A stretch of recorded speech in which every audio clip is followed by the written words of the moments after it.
Pues es de lo mucho que se ha hablado en las últimas horas sobre esa ley integral de violencia de género que hoy ponemos un poco a examen en este rato con nuestra mesa de expertas. Bienvenidas a las tres. Nos acompañan hoy Raquel Castillejo, catedrática de Derecho Procesal de la Universidad de Santiago de Compostela. ¿Qué tal? Buenas noches, bienvenida. Giovanna Carril, abogada penalista. ¿Qué tal? Buenas noches. Y también Sonia Lama, presidenta de la organización Enclave Feminista y psicóloga en el ámbito de la violencia de género.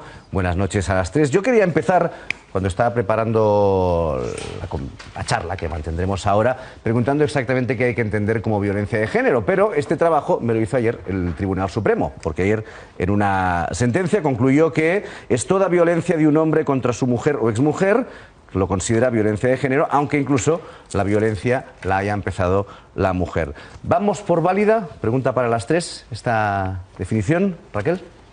No. Siento decir lo que digo, pero no, vamos a ver. Violencia de género está muy claro en la Ley Integral de Violencia de Género. El artículo 1 lo dice clarísimo.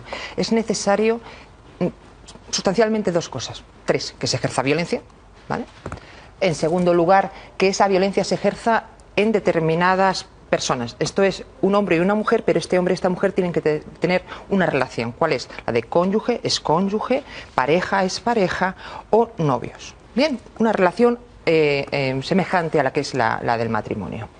Y tercero, y importantísimo, que es lo que no puedo estar de acuerdo con la Sala Segunda en el Pleno, que en Pleno ha decidido esto, 10 de los 14 magistrados han decidido que algo que es fundamental es que el hombre sobre la mujer tiene que ejercer esa violencia con discriminación o ejercicio del poder o la desigualdad. Una situación de desigualdad manifiesta.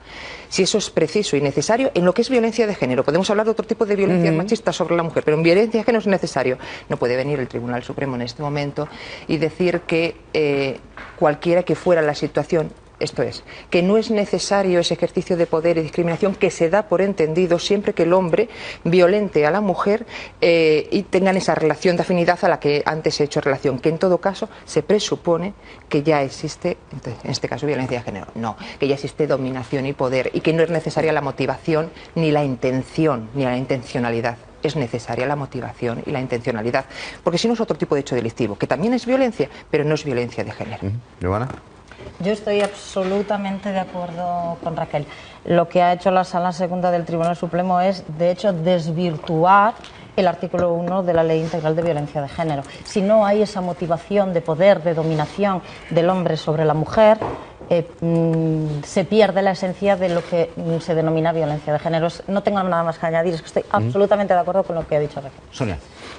Bueno, pues yo lógicamente voy a mostrar la discrepancia, ¿no? La pregunta era si estoy de acuerdo o no con el concepto de violencia de género. Incluso lo ampliaríamos, ¿no? El concepto de violencia de género, en cuanto a la sentencia del Tribunal Supremo, se refiere a la violencia de género en el ámbito de las relaciones de pareja. Y desde el movimiento feminista, y como así ha quedado plasmado en el Pacto de Estado, suscrito por todos los grupos políticos, hay muchísimas más manifestaciones de violencia de género, más allá de la violencia de género en el ámbito de las relaciones de pareja. Estamos satisfechas con la sentencia del Tribunal Supremo, entendemos que puede haber discrepancias, pero fíjense, no creemos que lo vayamos a poder situar todo en el pronunciamiento del Tribunal Supremo, en los distintos pronunciamientos del Tribunal Constitucional, y hablo sin ser una experta en jurisprudencia y en el sistema judicial. Pero los datos, las cifras, las manifestaciones están ahí. La violencia de género es un problema. La violencia de género es aquella que ejercen los hombres, algunos hombres, no todos los hombres, algunos hombres, sobre las mujeres por el hecho de ser mujeres. La Ley Integral de Violencia de Género es un instrumento que está resultando útil, digo, porque el año pasado 47 mujeres perdieron la vida. Hay 4 casos que todavía se están investigando, son los datos con los que se cerró ese ejercicio del 2018. ¿Es un instrumento útil que hay que repensar, que hay que trabajar más? ¿En qué punto nos encontramos con estos datos? Es útil. La ley integral es útil.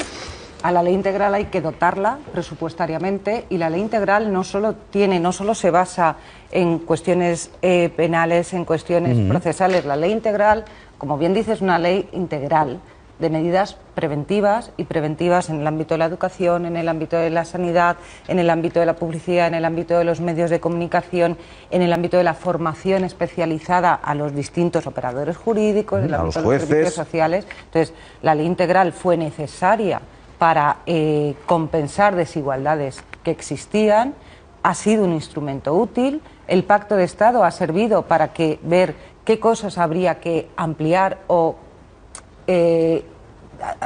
hacer de forma más sustancial que la ley integral se aplique, porque lo que estábamos denunciando desde hace muchísimos años las organizaciones feministas era la no aplicación de la ley integral, que es una manera de entorpecer los avances en igualdad. Pero por supuesto que fue, es y seguirá siendo un elemento útil. Esto me gustaría, estoy totalmente de acuerdo, la ley integral era necesaria, es necesaria, seguirá siendo, por desgracia, necesaria durante algún tiempo, según estamos viendo. Los datos son clarísimos, no solamente son 47 muertas, sino muchísimas mujeres que no son asesinadas a manos de los maltratadores, sino que lo están sufriendo durante muchísimo tiempo, y es una muerte en silencio, se podría decir. Efectivamente, son varias las medidas que arbitra y todas son muy válidas, medidas penales, medidas procesales, medidas sociales, medidas psicológicas, medidas económicas, etcétera. Bien, dicho eso, precisamente enlazando con lo anterior que habíamos comentado, es necesario que todavía, y estoy de acuerdo contigo totalmente, Sonia, es necesario que todavía los medios económicos se pongan, es decir, hay muchas medidas, pero son necesarias formación, especialización. Hay ahora mismo una ley que ha nacido en nada, el 28 de diciembre del 2018, que pone efectivamente en funcionamiento algunas de las medidas que están del Pacto de Estado, entre ellos que son la formación y especialización de los operadores jurídicos, para que haya una una adecuación, ¿no?, de conocimiento de los jueces, pero... Solo por recordar, porque hace unos meses ya tuvimos una primera mesa, ¿no?, hablando de tal, y es verdad que no todas las localidades hay un juzgado específico de violencia de género, y que hay jueces que tratan 10.000 cosas y también necesitan esa formación a lo mejor un poco, y que ahí es una de las medidas importantísimas que contempla el pacto y la formación ley. y especialización. Porque como estamos hablando de los jueces... Totalmente de acuerdo, efectivamente, porque no todos tienen esa formación y la requieren. Bien, pero dicho eso, precisamente, y en el Pacto de Estado están recogidas una serie de medidas, 200 y pico medidas. Algunas de ellas, con la mayoría concuerdo, con algunas de ellas no. Entre ellas, precisamente, lo que estábamos diciendo antes, si necesitamos más medios económicos, si necesitamos más asistencia psicológica, más asistencia social, es decir, todavía no hay, para tantas mujeres que están sufriendo violencia de género, no hay suficientes recursos de todo tipo. ¿Cómo vamos a ampliar, como es una de las medidas que recoge el Pacto de Estado, y como ahora la sentencia del Tribunal Supremo ha venido manifestando, que la violencia de género se extiende a todas las mujeres? Todas las mujeres sufrimos violencia, pero son otro tipo de violencias machistas. No podemos, porque no es igual la violencia de género, la violencia que ejerce un hombre es una mujer. Cuando hay esa relación de afinidad, una relación, que están casados, que son pareja, que aquella persona que sufre, o aquella mujer que sufre la violencia de un desconocido, nunca la ha visto, no es el mismo tipología. No podemos ampliar la ley de esa manera, porque la especialización, por ejemplo, y la formación de los jueces tiene que ser diferente en un tipo de violencia que en otro, por ejemplo. Entonces, ¿es necesaria la ley? Sí. No ampliemos a más mujeres, aunque todas necesitan eso. A ver, yo para empezar, a título personal, yo creo que la ley integral de violencia de género en sí es un error. O sea, yo abogo porque lo que debe existir es una ley integral de violencia intrafamiliar. Yo entiendo que los delitos cometidos en el ámbito familiar, por su naturaleza, porque tú estás en un ámbito de confianza donde no tienes vigilia, no es igual estar en la calle que estar en tu casa, pues necesita una protección especial. Pero yo creo que esta protección debe velar tanto por las mujeres como por los hombres como por los niños. O sea, no me parece bien, no estoy en nada de acuerdo en que haya una ley que legisle por una cuestión de sexo o de género, como quieras llamarle. Ni me parece bien, y de hecho me parece como un atraso en el tiempo, que haya juzgados que juzguen a las personas por razón de sexo. Yo puedo entender que haya juzgados que legislen por razón de la naturaleza del delito, pero no por el sexo ni del autor ni de la víctima. Creo que llegamos a uno de los quits, ¿no?, del debate que hay estos días. Solo nosotros hemos querido hablar de lo que estos días hay mucha gente que pregunta y oye campanas y a lo mejor no sé exactamente. Claro, el planteamiento es que la violencia de género es una violencia estructural basada en un sistema patriarcal. Entonces, no se está juzgando en función del sexo, sino se está juzgando en función de esa desigualdad estructural. La violencia de género en el ámbito de las relaciones de pareja es el pico de la pirámide, es la respuesta más extrema de esa violencia que sufrimos las mujeres por el hecho de ser mujeres. También la violencia sexual por parte de desconocidos. De ahí que desde el movimiento feminista, o por lo menos desde una parte amplia del movimiento feminista, hemos entendido que, por ejemplo, la violencia sexual debe tener todo un recorrido legislativo diferenciado y no amontonar en la ley integral todas las diversas manifestaciones de violencia. Pero el planteamiento erróneo es pensar que esto es una batalla de las mujeres hacia los hombres. Para nada. Esto es una batalla en la que está originada por el sistema patriarcal, por toda la desigualdad que llevamos viviendo todas las mujeres, independientemente de nuestra condición social, económica, de nuestros niveles académicos.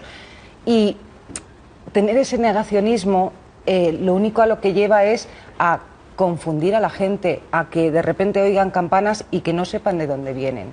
Pero, desde luego, año 2018, que se ha declarado año feminista, porque muchísima gente, muchísima parte de la ciudadanía se ha volcado a la calle para decir basta ya, eso no se puede negar. Por lo tanto, quiero decir algo. Sí, Raquel, y después entiendo que yo ahora querrá Sí, solo replicar. terminar. Os voy a pedir intervenciones un poquito más cortas, Sí. porque después nos parecerá que vamos muy justos. Las organizaciones feministas siempre vamos a estar en el lado de la igualdad. Raquel. Es necesaria la ley. Con independencia de que efectivamente existe maltrato también a hombres, no lo voy a negar. Existe lo que se llama la violencia doméstica y ahí entra ese maltrato que pueden ejercer las mujeres sobre los hombres, las mujeres sobre los niños sobre los adultos, porque eso existe. Pero el número es importante. Primero, por ejemplo, tengo un dato de 2010 a 2012, 17 mujeres asesinaron a sus maridos. Y fueron 131 mujeres las que murieron a manos de ellos. La verdad es que es un dato bastante diferente en números. Por lo tanto, ¿es necesario? Sí. Segundo, es cierto que los hombres nos matan por el hecho de ser mujeres, porque quieren dominarnos y no son capaces de dominarnos, y entonces el maltratador, cuando no es capaz de maltratar a su víctima, la mata, porque no le queda más remedio, según su pensamiento. Bien, la mujer no suele ser ese modus operandi cuando asesina o mata a parejas o exparejas. De hecho, una mujer que llega a la muerte ha sufrido unos episodios gravísimos hasta llegar a ese momento, porque no ha podido dominarla. Un hombre normalmente no es así. Por lo tanto, creo que sí que es necesario, mientras que no se erradique y haya un número muy, muy inferior, no haya ninguna, ojalá, necesitamos esta ley. Nos ha dicho mucho a partir de lo que te has dicho, Giovanna, no sé si quieres replicar alguna cosa, ¿no? Sí, muy brevemente. A ver, sí está muy bien, o sea, podemos decir que hay más cantidad de mujeres muertas a manos de hombres que de hombres muertos a manos de mujeres. A mí lo que me preocupa es que legislemos por número. Es decir, esto a mí me parece igual que si ahora decimos, vale, hay 2.000 accidentes laborales al año y 1.900 son sufridos por hombres y 100 son sufridos por mujeres, con lo cual vamos a tomar medidas de protección, pero como los hombres son quien más sufren en esos accidentes laborales, esta protección solo se va a aplicar a los hombres y a las mujeres no. Nadie aceptaría en esta sociedad algo así. Entonces, independientemente de que mueran más de un lado, más del otro, más niños, más hombres, más mujeres, no necesitamos proteger solo al que muere en mayor número. Podemos aprovechar el hecho de legislar para toda la sociedad. Esa es mi opinión. Por eso la considero que es incompleta y que no cubre a todos los ámbitos de la sociedad. Y solo para finalizar, y no olvidemos tampoco que tampoco protege a todas las mujeres, que hay veces que solo olvidamos y la gente lo desconoce. La Ley Integral de Violencia de Género no protege a las mujeres muertas a manos de otras mujeres, aunque sean sus parejas. Entonces, a mí esa ambigüedad y ese pensamiento dicotómico, a mí, pues yo no puedo compartirlo. Voy a insistir en la brevedad, Nada, por favor. Un segundo, solo un segundo. Si el accidente laboral, porque fueran muchos los hombres que murieran con accidente laboral y mujeres menos, pero es que la razón es porque a las mujeres no se les pone casco y a los hombres no. A lo mejor había que hacer una ley específica para que se les pusiera también cascos a ellos y no solamente a ellas. Y el argumento en cuanto a que estas mujeres, cuando son mujer y mujer, mi mujer no se aplica la ley de violencia de género, es precisamente por el segundo argumento que daba antes. Es que ese poder, esa discriminación, la quiere ejercer siempre el hombre sobre la mujer, no una mujer sobre otra mujer. No es. Sonia. El planteamiento es muy básico. La violencia de género es la violencia que sufrimos las mujeres por el hecho de ser mujeres, por parte de aquellos hombres que quieren ejercer ese poder. Aun no siendo experta en derecho, el Código Penal cubre cualquier tipo de delito. Y en este país, que es un Estado de Derecho, no se condena a ninguna persona si no hay pruebas. Una referencia a otro tema que siempre surge, las famosas denuncias falsas. Es decir, los datos del Consejo General del Poder Judicial son muy contundentes, porque nos dicen que un 0,0001% de todas las denuncias que se presentan acaban siendo consideradas falsas. ¿Por qué seguimos con este debate? Pregunto. Porque interesa. Porque interesa para no hablar de las mujeres asesinadas, de las mujeres maltratadas. Yo estaría deseosa de que en un debate sobre violencia de género, dados los datos del Consejo de Poder Judicial, no se hablara de las denuncias falsas. Eso no estamos negando que haya denuncias falsas, sino que el dato no merece más de un minuto en un medio de comunicación. Respeto, por supuesto, que se hable de lo que se tenga que hablar. Sonia, ¿quieres? Ya. ¿Yo? Sí. Y ahora voy. No, libremente, cada una cuando quiera. Estamos Yo en no una estoy charla. absolutamente de acuerdo en ese 0,0001 o 0007. La virtualidad de las estadísticas es que el resultado que arrojan depende de los datos que tomes. Entonces yo no puedo estar de acuerdo, tendría que extenderme mucho más y creo que no es el momento ni el lugar ahora, pero no estoy de acuerdo y esa cifra dista mucho de ser la real. ¿Pero en base a qué? Porque, a ver si... A la propia experiencia... Nos tendremos que creer al Consejo General del Poder Judicial, digo yo. Vamos a ver. Pregunto, sí, que el argumento estará basado seguro en alguna cosa. Sí. Mira, para que la gente lo entienda, con un caso práctico. En un caso que yo he llevado, donde a un señor se le denunciaba por un hecho muy concreto, a una hora muy concreta, y nosotros pudimos demostrar que ese señor había sido imposible que cometiera esas lesiones porque estaba a muchos kilómetros de distancia siendo grabado por unas cámaras de seguridad de un parking, esa denuncia se puede entender que es absolutamente falsa, porque no es que la señora no haya podido probar la culpabilidad del señor, sino que el señor ha podido